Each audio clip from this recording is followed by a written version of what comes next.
오늘 성경 말씀엔 여호수아가 마지막으로 이스라엘 백성을 향해서 유언하는 내용이 담겨져 있습니다.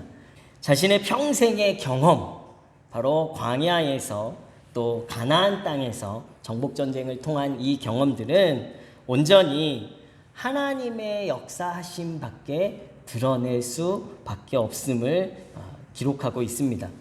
그렇기 때문에 이 마지막 유언은요, 더 설득력이 있고 더 감동적일 수밖에 없습니다. 가나안 정복을 마친 여호수아는요, 이스라엘의 모든 지도자들을 세겜으로 모았습니다. 이 세겜이라는 지역은요, 이스라엘 민족 역사에 있어서 참 의미 있는 지역이에요. 모세에 의해서 계약 의식을 거행했던 곳이 세겜이었고요. 또 창세기 12장에 보면 아브라함이 가나안 땅에 처음 들어와서 하나님과 언약을 맺고 제단을 쌓은 유서 깊은 곳이 바로 이 세겜 땅입니다. 또 창세기 25장에는 야곱이 이방신들을 모두 상수리 나무 아래 묻었던 곳이 바로 세겜이에요. 여호수아의 마지막 고별사인 만큼 이 엄숙한 경건의 모임을 의미 있는 세겜 지역에서 가지고 있었습니다. 그런데 여호수아가 15절 말씀에 보면 만일 여호와를 섬기는 것이 너희에게 좋지 않게 보이거든 너희 조상들이 강 저쪽에서 섬기던 신들이든지 또는 너희가 거주하는 땅에 있는 아모리 족속의 신들이든지 너희가 섬길 자를 오늘 택하라. 이방신을 섬기든지 아니면 오늘 여호와 하나님을 섬기든지 너희는 택하라. 그러나 오직 나와 내 집은 여호와를 섬기겠다라고 마지막으로 유언하는 거예요. 여러분, 마지막 유언이라면 더 강하게 이스라엘 백성은 여호와만을 섬겨야 한다. 여호와 하나님만을 믿어라라고 해야 되는 것이 맞는 거죠. 마지막 유언이기 때문에 더 강하게 여호와 하나님만을 믿어라라고 이스라엘 백성에게 명령해야 하는 것입니다. 이스라엘 백성들이 어떤 사람들입니까? 틈만 나면 우상 숭배하던 사람들이에요.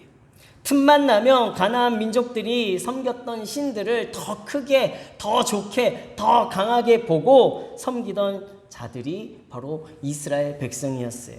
틈만 나면 하나님이 원치 않았던 우상을 섬기는 민족이 이스라엘 백성이었습니다.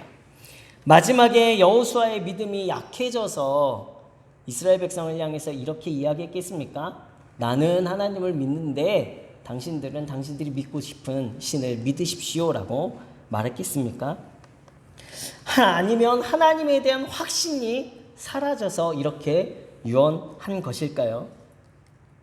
이스라엘 백성은요, 선택권을 주면 안 되는 백성이에요. 그런데 여호수아는 오늘 이스라엘 백성을 향해서 어떠한 신을 섬길지 선택하라라고 마지막 유언을 하고 있습니다. 어떠한 상황과 환경 속에서 그 명령을 따르는 것은 복종이라고 합니다. 권력과 돈과 힘의 원리에 따르는 것이 복종이에요. 이것은 힘에 의해서 어쩔 수 없이 해야만 하는 것입니다. 그래서 이 복종은 종이나 노예가 하는 것을 말해요. 종에게는 자유가 없습니다. 선택할 수 있는 권리가 없어요. 오직 그 명령에 완전히 따라야만 하는 힘의 원리만이 있습니다. 그러나 선택이 주어졌다라는 것은요, 자유가 있다라는 거예요. 신앙은 바로 그러한 선택으로 이루어진 것입니다. 그래서 말씀에 우리는 복종한다라고 말하는 것이 아니라 순종한다라고 이야기합니다. 힘에 의해서가 아니라 나의 선택에 의해서 나의 권리를 포기하고 나의 것을 다 내려놓고 말씀대로 따르는 것이 순종입니다. 그리고 그것이 신앙생활이에요. 선택은 상황과 환경에 의한 것이 아니라 바로 내가 스스로가 선택하고 스스로가 결정하고 스스로가 책임지어질 때에 그 선택이 올바른 것이 되는 것이고, 그것은 복종이 아닌 말씀대로 순종하는 성도의 삶이 되는 것입니다. 여호수아는요, 이스라엘 백성이 하나님만을 섬기겠다라는 고백을 스스로 하고 그것을 지키기를 원했습니다. 그래서 그들이 어떠한 신을 섬길지를 스스로 선택할 자유를 주었어요. 더 확실한 마지막 유언이 바로 그들이 자유를 가지고 누구를 선택할 것인지 선택하라. 그러나 나와 내 집은 오직 여호와 하나님만을 선택하겠다. 이것이 진리다라고 마지막으로 유언하고 있는 것입니다. 여호수아 자신에게 나타나신 하나님은요, 그 평생에 역사하셨던 그 하나님은 애굽에서부터 오늘 죽기까지의 삶 자체가 하나님의 역사를 빼고서는 여호수아의 일생을 말할 수가 없었습니다. 그래서 오늘 그러한 하나님을 여호수아 자신의 하나님, 나의 하나님으로 선포하고 있는 거예요. 그리고 그 하나님에 대해서 함께 알고 경험했던 이스라엘 백성들에게도 이제 너희들 스스로가 하나님을 함께 고백하고 하나님을 스스로 선택하기를 원하고 있는 것입니다. 22절 말씀 볼까요? 22절 읽지는 않았지만 22절에 이렇게 기록합니다. 여호수아가 백성에게 이르되 너희가 여호와를 택하고 그를 섬기리라 하였으니 스스로 증인이 되었느니라. 내가 내 자유의지를 가지고 누구를 선택합니까? 하나님을 선택했어요. 그리고 서로가 서로 그 선택한 것에 대한 증인이 되었어요. 하나님의 선택에 대한 후회가 더 이상 없습니다. 하나님을 스스로 선택함으로 말미암아 이스라엘 백성의 신이 누구인지를 더욱더 드러낸 것입니까? 하나님, 유일하신 여호와 하나님이 이스라엘 백성의 완전한 신, 이스라엘 백성을 지키시는 구원자임을 스스로 고백하는 것입니다. 스스로 분명하고 구체적으로 하나님을 말하는 것이 바로 신앙 고백이에요. 신앙 고백은요, 내가 경험한 하나님을 통해 앞으로 내 삶 가운데 또다시 역사하실 하나님을 소망하게 하는 믿음이 되어집니다. 신앙 고백은 스스로가 분명하고 구체적으로 하나님을 말하는 거예요. 여러분의 신앙 고백은 어떻습니까? 우리가 예배 전에 사도신경으로 우리의 신앙을 고백했어요. 정말 그 고백대로 여러분들은 믿으십니까? 베드로가 고백하죠. 주는 그리스도시요 살아계신 하나님의 아들이십니다. 누가 고백했습니까? 베드로의 고백이에요. 다른 제자들을 향해 예수님이 사람들이 나더러 누구로 아느냐라고 이야기했을 때 세례 요한이요, 엘리야요, 예레미야와 같은 선지자 중에 한 사람이요 라고 제자들은 이야기해요. 그렇다면 너희는 나를 누구라 고백하느냐라고 이야기했을 때 베드로가 자신 있게 이야기합니다. 주님은 살아계신 하나님의 아들이십니다. 주님은 그리스도 구원자이십니다. 신앙은요, 나의 고백이 있어야 돼요. 주님이 나의 주인이십니다. 나의 치료자이십니다. 나의 피할 반석이십니다. 바위이십니다. 건지시는 하나님이십니다. 분명하고 구체적으로 하나님에 대해 말할 수 있어야 합니다. 이것은요, 내 과거의 경험을 통해서 알게 된 하나님에 대한 고백이에요.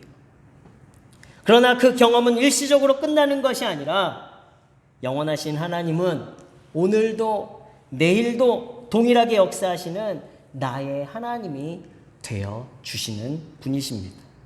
오늘의 신앙 고백은 우리의 미래를 더욱더 확신하게 하는 믿음의 고백이 되어지는 거예요. 오늘 문혜의 성도님들은 하나님을 어떻게 고백하고 계십니까? 여러분 어떻게 하나님에 대해서 고백하십니까? 우리 한번 해보실까요? 생각나시는 대로, 내가 경험한 대로, 내가 고백하는 대로 한번 해보세요. 이렇게 하면 아프리카에서는 어떻게 한다고요? 막 얘기한다고요. 저만 설교하는 게 아니라. 하나님은 크게 자신 있게, 하나님은 나와 함께 하십니다. 네. 또 하나님은 전능하십니다. 네. 또 하나님은 사랑의 하나님입니다. 네. 또 하나님은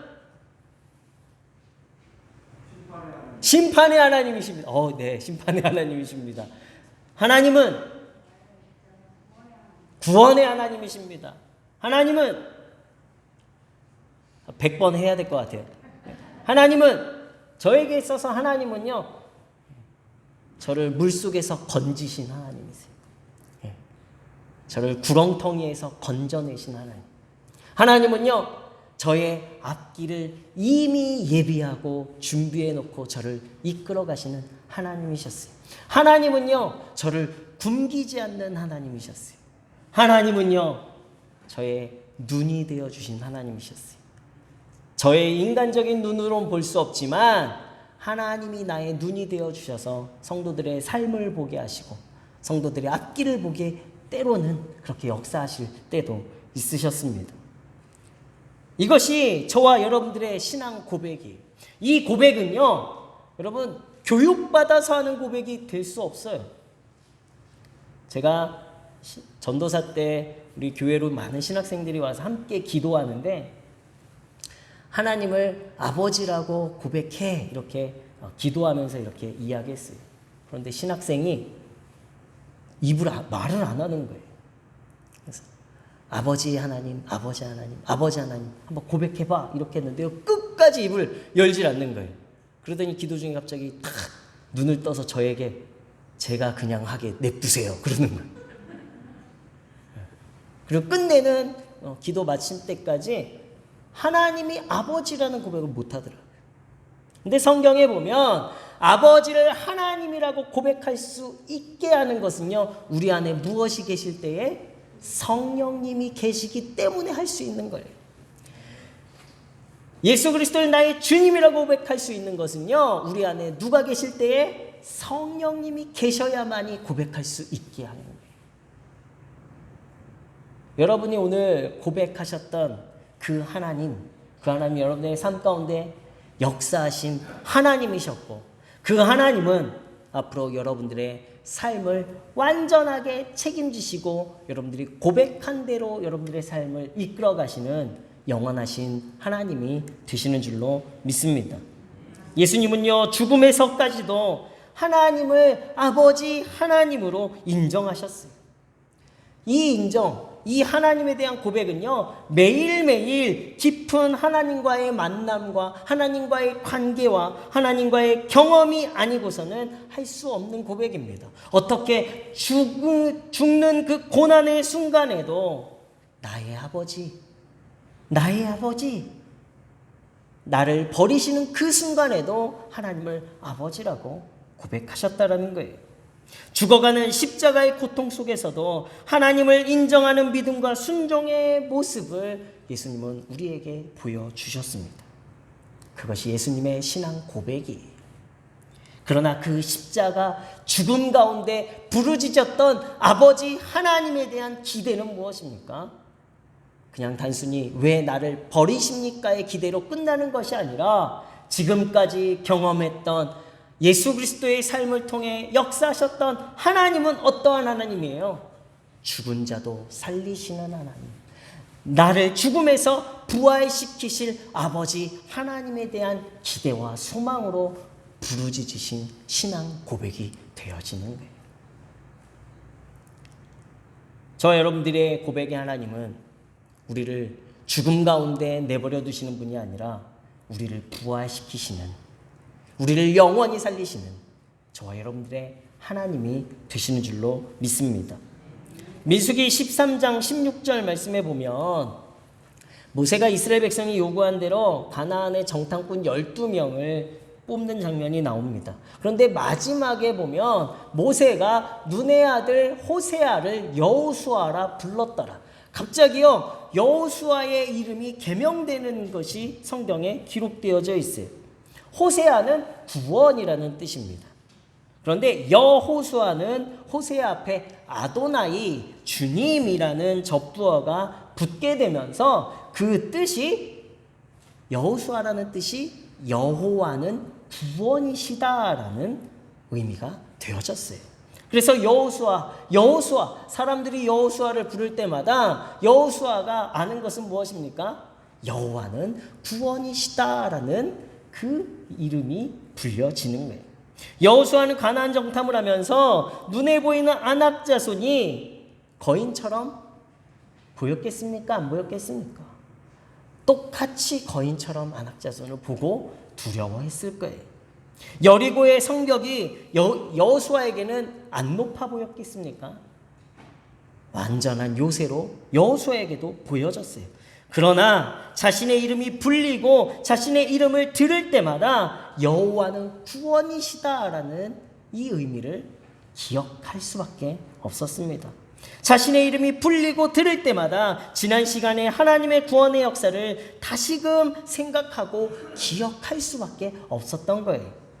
눈에 보이는 것이 아니라, 눈에 보이진 않지만 늘 구원의 손길로 이스라엘 백성을 이끌어 오셨던 하나님의 구원의 역사, 그 하나님의 살아계심을 기억하고 믿으며 아낙 자손을 향해 나아가고 가나안 민족을 향해 나아가고 여리고성을 향해 나아가고 정복전쟁을 향해 두려움 없이 나아갈 수 있는 거예요. 자신의 이름이 곧 여호수아의 신앙 고백이 되었습니다.